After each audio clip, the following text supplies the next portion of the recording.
Sa video ito, ituturo ko sa inyo kung paano mag-apply ng SSS Retirement Benefit online. Kaya tara, samahan nyo ko at panoorin natin ang video na to. Pero bago yan, sa mga hindi pa nakasubscribe sa akin, kayo na ang bahala. So bago tayo mag-umpisa, pag-usapan muna natin kung ano ang dalawang uri ng SSS pension. Pero tandaan ninyo, isa lang ang pwede nyong kunin dito. So una ang lump sum pension. So ang lump sum pension ay one time nating makukuha. So ang tanong, kanino ito apply or applicable?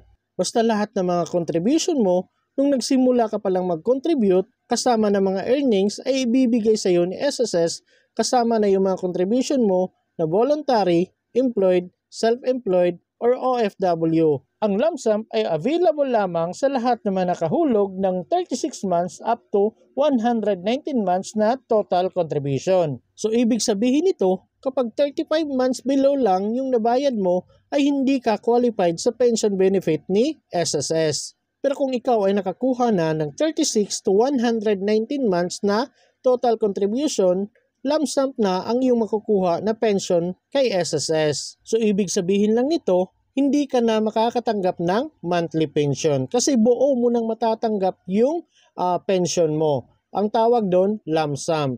Buo mo nang makukuha lahat ng mga hinulog mo, hinulog ng employer mo, pati yung kinita na mga hulog mo ay matatanggap mo ng isang beses lang. At ang tawag doon ay lump sum pension. At ngayon, punta na tayo sa pangalawang kind ng SSS pension.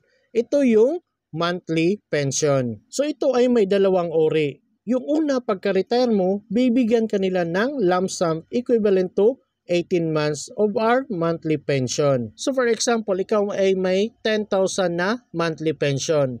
So bibigyan kanila ng lump sum na 18 months ng iyong monthly pension. So makakatanggap ka kaagad ng 180,000 pagka-retire mo. So sobrang sarap, di ba? Kasi kung iisipin mo, buong 18 months na dapat ibibigay sa iyo monthly ay ibibigay sa iyo ng isang bagsakan ni SSS. Dati nga daw 36 months yan, ngayon ginawa na lang nilang 18 months. Mas maganda sana kung 36 months, 'di ba? At after ninyong makuha ang 18 months total ng inyong monthly pension, mag-aantay na kayo ng 18 months para mag-start na sa inyong monthly pension. So ibig sabihin yan, bali in advance lang yung 18 months na monthly pension ninyo. So, after nyo matanggap ng buo yun, mag-aantay naman kayo ulit ng 18 months para makatanggap ng monthly pension again. At ngayon, dito naman tayo. Kung kanina, may dalawang kinds ng SSS pension. Ngayon naman, may dalawang type ng SSS pension. Ito naman ay base kung kailan ka gustong magretiro. Una ay yung optional retirement, which begins at 60 years old. At ang pangalawa ay ang mandatory, which is 65 years old. So ibig sabihin lang nito, si SSS ay nagbibigay ng option na pagdating natin ng 60 years old ay pwede na tayong magretiro. At yun ang tinatawag natin na optional. So kung 60 ka na or below 65, basta gusto mo nang magretiro, optional retirement po ang tawag dyan. Kapag umabot ka na ng 65 years old, wala na talagang option, mandatory na talaga yon. Pensyonado ka na talaga nun sa ayaw mo at sa gusto mo dahil senior ka na, kaya tanggapin mo na yon. So ngayon, punta na tayo kung paano mag-apply ng SSS Retirement online. So unang gagawin natin, punta lang tayo sa mga search engine na ginagamit natin, kagaya sa akin Google Chrome, then pagkatapos i-type lang natin ang sss.gov.ph. And then may makikita kayong ganito. So hanapin at i-click nyo na lang itong create a my.sss account or login. And then may makikita po kayong ganito. So dito i-click nyo na lang po itong login. At pagkatapos mapupunta na kayo sa paglalagay ng user ID at password ninyo. By the way guys, kung hindi pa na-register yung SSS number niyo online, may video na po kong ginawa kung paano i-register yan. SSS Online Registration po yung title. So ilalagay ko na lang po yung link sa description box para madali ninyong makita. Pero kung meron na kayong user ID at password, ilagay nyo na lang po dito at pagkatapos i-click nyo na po itong sign in. And then may makikita kayong ganito na magsasend daw sila ng OTP sa cellphone number na nakaregister sa inyong SSS online account. So kung ready na kayo at nandyan na yung cellphone number ninyo, i-click nyo na po itong Get PIN. And then mapupunta na kayo sa paglalagay ng OTP. So kung ano yung na-receive ninyo na OTP, ilagay nyo na lang po dito. Then kung nalagay nyo na, i-double check nyo na lang po, then click Login. And then may makikita kayong data privacy notice. So basahin nyo na lang po lahat yan. Then pagkatapos dito sa baba, hanapin nyo na lang po itong I agree at i-click nyo na lang po yan. And then mapupunta na tayo sa homepage ng ating SSS online account. At dahil sa gusto nating mag-apply ng SSS retirement benefit, kaya ito yung i-click natin. Itong retirement benefit.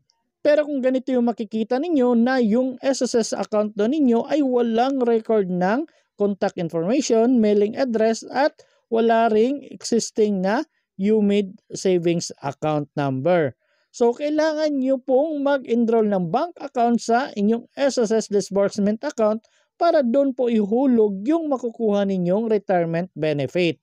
And by the way guys, sa mga gusto mag-enroll ng kanilang mga bank account sa SSS online account nila, may video na po akong ginawa dyan. Ilalagay ko na lang po yung link kung paano kayo makapag-register doon. At kung pagka-click ninyo ng SSS retirement benefit at ganito yung makikita ninyo, ibig sabihin yan, meron na kayong bank account na nakaregister sa disbursement account ninyo. Tapos, okay din yung record niyo kay SSS at yung home address niyo updated naman. So, pwede na po kayong mag-proceed sa pag-apply ng pension loan. So, unahin na natin ang pag-fill up dito sa date of separation. So, dito ilagay nyo po kung kailan kayo tumigil sa pagtatrabaho. Or kung voluntary kayo, pwede nyong ilagay dito kung kailan kayo nag 60 years old. So, bali yung client na in-apply ko ay July 30, 2024 siya nag-retire, kaya ito yung nilagay ko dito. At kung okay na, click na natin ang proceed. After that, kung ganito naman yung makikita ninyo na may nakalagay na check dito sa date of separation, so ibig sabihin yan, pwede na po kayong mag-proceed.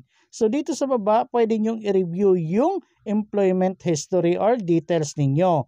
So i-double check nyo pong maigi yung mga employer na nakalagay dito kung tama ba sa employment history ninyo. Kung sakaling may mga employer na wala dito sa employer name na nakalagay, pwede po kayong pumunta sa pinakamalapit na SSS branch sa inyong lugar para i-report po yan. Kasi baka hindi naghuhulog yung employer nyo dati, so dapat malaman ng SSS yan.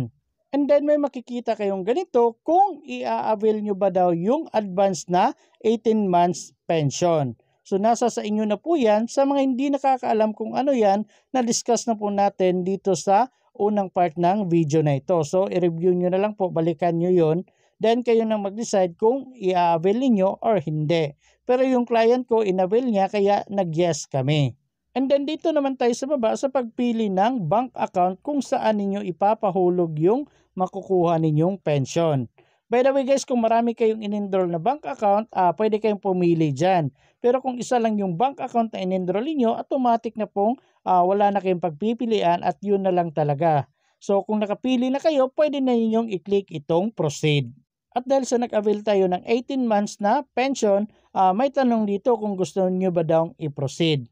Dahil gusto natin, so i-click lang natin itong okay. So July 30, 2024 tayo naglagay ng retirement. Pero yung nakalagay dito, please be informed that the effectivity of your retirement is October 26, 2024. Tapos nandito rin yung estimated monthly retirement pension benefit na makukuha ninyo, including na daw yung 1,000 pesos na additional benefit. So ang total na makukuha ng client ko monthly is 2,826 pesos. Pero hindi pa po daw final yan kasi i-compute pa ulit ni SSS yan. At pagkatapos dito sa baba, may makikita kayong would you like to proceed this application.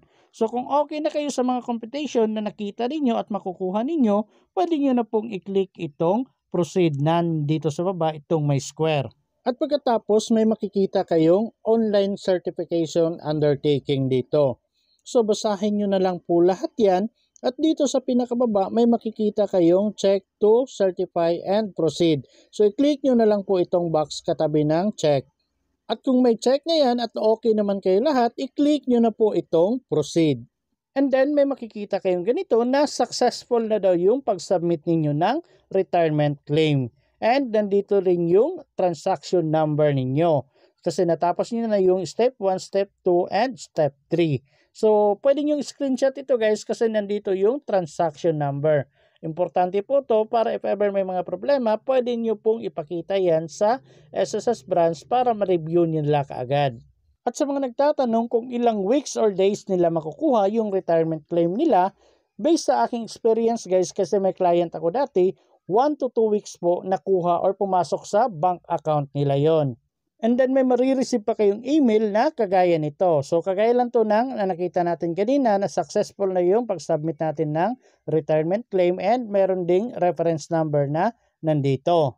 And then mga ilang araw or weeks may marireceive kayong text na kagaya nito. So nandito yung mga date kung kailan approve yung retirement claim ninyo at kailan makikredit sa disbursement account ninyo. So makikita nyo dito kung anong petsa papasok yung pera sa bank account ninyo.